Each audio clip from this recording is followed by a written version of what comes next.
तो दोस्तों आज के क्लास में हम लोग संख्या को अच्छी तरीके से समझने वाले हैं। आइए सीधे क्वेश्चन पर हम आते हैं। सवाल क्या है? सवाल यह है कि जीरो से शुरू हो करके इनफाइनाइट तक जाने वाली संख्या, जीरो से शुरू होकर के इनफाइनाइट तक जाने वाली संख्या को हम पूर्ण संख्या बोलते हैं। फिर ध्यान से सुनिएगा, जीरो से शुरू होकर के इनफाइनाइट तक जाने वाली संख्या को पूर्ण संख्या बोलते हैं और एक से शुरू होकर के इनफाइनाइट तक जाने वाली संख्या को प्राकृतिक संख्या बोलते हैं। ये डाटा आपको याद हो जाना चाहिए। एक से शुरू होगा तो प्राकृतिक बोलेंगे, जीरो से होगा तो पूर्ण बोलेंगे, लेकिन वही माइनस इनफाइनाइट से लेकर के प्लस इनफाइनाइट तक जाए तो उसे हम पूर्णांक संख्या बोलेंगे। मात्र 3 ही आप याद कीजिए, बाकी सब आपको याद हो जाएगा। ऐसे ही केवल ध्यान से देखिए वीडियो को, आपको आ जाएगा सब कुछ।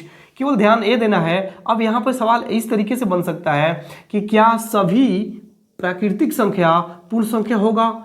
तो हाँ, पूर्ण संख्या के अंदर देखिए ध्यान से, प्राकृतिक संख्या सारा आ जाता है। पूर्ण संख्या के अंदर सारा प्राकृतिक आ जाता है, तो सारा प्राकृतिक संख्या पूर्ण संख्या होगा।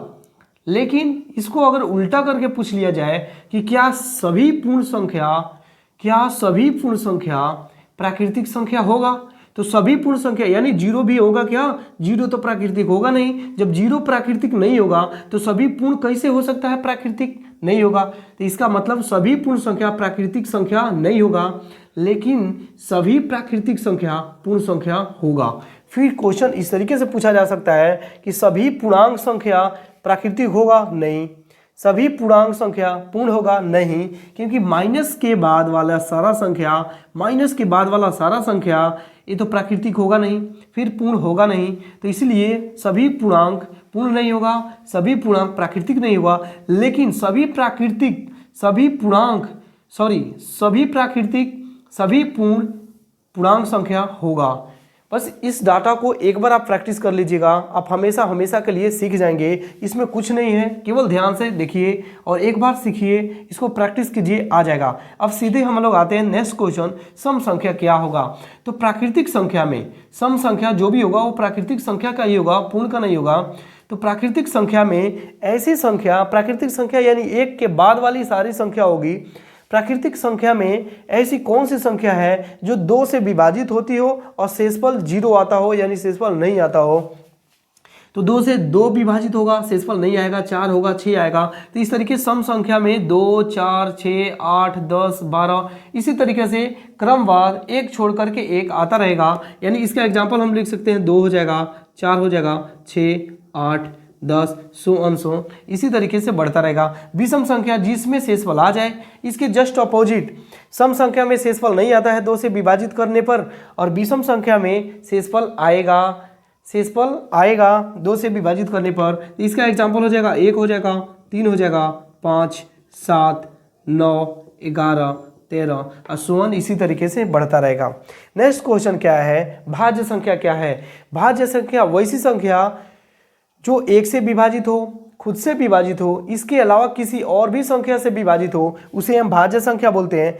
फिर जस्ट इसके थोड़ा सा अपोजिट है अभाज्य संख्या, जो केवल 1 से विभाजित हो और खुद से विभाजित हो, उसे अभाज्य बोलेंगे। जो केवल 1 से विभाजित हो, खुद से विभाजित हो, इसके अलावा किसी और भी संख्या से विभाजित हो, उसे भाज्य बोलेंगे। मतलब कहने का मतलब यह है कि भाज्य संख्या 2 से अधिक फैक्टर यानी गुणज यानी गुणनखंडों से विभाजित होगा। अभाज्य संख्या केवल 2 ही संख्याओं से विभाजित होगा, नहीं तो 1 से, नहीं तो खुद से।